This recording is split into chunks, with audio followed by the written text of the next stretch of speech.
Hi നമസ്കാരം. ഞാൻ മറ്റൊരു വീഡിയോയിൽ വീണ്ടും വന്നിട്ടുണ്ട്. അപ്പോൾ നിങ്ങൾക്ക് എല്ലാവർക്കും ഉപകാരപ്പെടുന്ന ഒരു ഹോപ്പനോപ്പോ അഫർമേഷനാണ് ഞാനിവിടെ പറയാൻ പോകുന്നത്. അപ്പോൾ നിങ്ങളിത് എന്തായാലും ഇത് ചെയ്ത് നോക്കുക, ഒന്ന് പരീക്ഷിച്ച് നോക്കുക.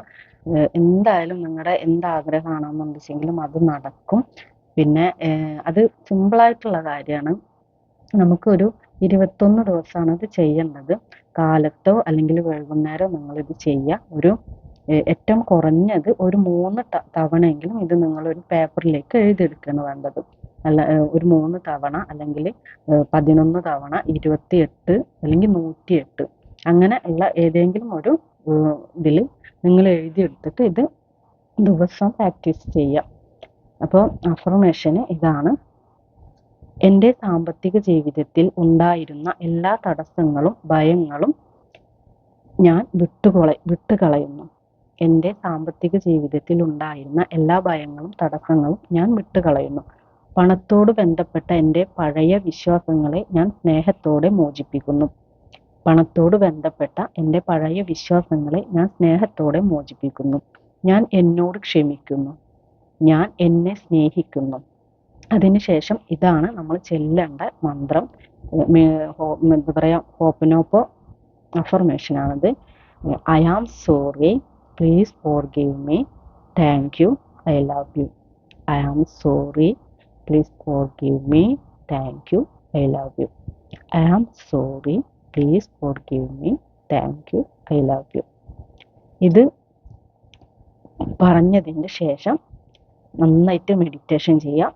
ഒന്നുകൂടെ മെഡിറ്റേഷൻ ചെയ്യുക. എന്നിട്ട് മനസ്സിൽ ഇങ്ങനെ കൂടെ വിചാരിക്കുക, പറയുക. പുറത്തേക്ക് പറയാത്ത വിധത്തിൽ നമ്മളെ മനസ്സിൽ ഇങ്ങനെ മന്ത്രിക്കുക: സമാധാനത്തോടുള്ള സന്തോഷത്തോടെയുമുള്ള സമൃദ്ധിയെ ഞാൻ സ്വീകരിക്കുന്നു.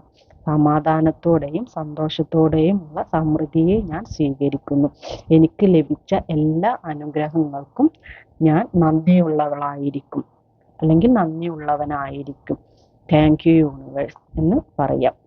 ഈ ഒരു അഫർമേഷൻ നിങ്ങൾ ദിവസം രാവിലെ അല്ലെങ്കിൽ വൈകുന്നേരം നിങ്ങൾക്ക് പറ്റുന്ന സമയത്ത് നിങ്ങൾ ഒരു നോട്ട്ബുക്ക് എടുക്കുക. എന്നിട്ട് പച്ച മഷി കൊണ്ട് നിങ്ങൾ ഇത് എഴുതുക. ഒരു കാലത്ത് ആണെന്നുണ്ടെങ്കിലും കിടക്കുന്നതിൻ്റെ മുമ്പാണെന്നുണ്ടെങ്കിൽ നിങ്ങൾ നന്നായിട്ട് മെഡിറ്റേഷൻ ചെയ്തതിൻ്റെ ശേഷം ഇത് എഴുതാം.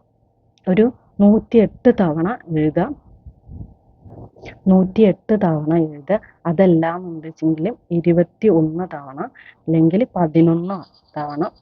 ഇനി ഏറ്റവും കുറഞ്ഞത് ഒരു 3 തവണയെങ്കിൽ നിങ്ങളിത് എഴുതുക. ഒരു ബുക്കിലേക്ക് ദിവസം എഴുതുക. ഒരു 21 ദിവസം ഇത് കണ്ടിന്യൂസ് ആയിട്ട് എഴുതുക. നന്നായിട്ട് മെഡിറ്റേഷൻ ചെയ്തതിന് ശേഷം വേണം ഇത് എഴുതാൻ. പിന്നെ നമുക്ക് ഈ പറയുന്ന കാര്യങ്ങൾ നിങ്ങളുടെ ജോലിയുടേതാണെന്നുണ്ടെങ്കിലും നിങ്ങളുടെ ജോലിയാണെന്നുണ്ടെങ്കിലും ഇനിയിപ്പോൾ റിലേഷൻഷിപ്പിലുള്ള എന്തെങ്കിലും പ്രശ്നങ്ങളാണെന്നുണ്ടെങ്കിലും അതുപോലെ തന്നെ നമുക്ക് എന്ത് ആഗ്രഹങ്ങളാണെന്നുണ്ടെങ്കിലും നിങ്ങൾ അത് മനസ്സിൽ വിചാരിച്ചിട്ട് നമുക്കത് കിട്ടി. ഇപ്പോൾ ഒരു ജോലി, നിങ്ങൾ ആഗ്രഹിച്ചൊരു ജോലി എനിക്ക് കിട്ടിക്കഴിഞ്ഞ് അങ്ങനെ ഒരു മൈൻഡിൽ വേണം ഇത് ചെയ്യാൻ.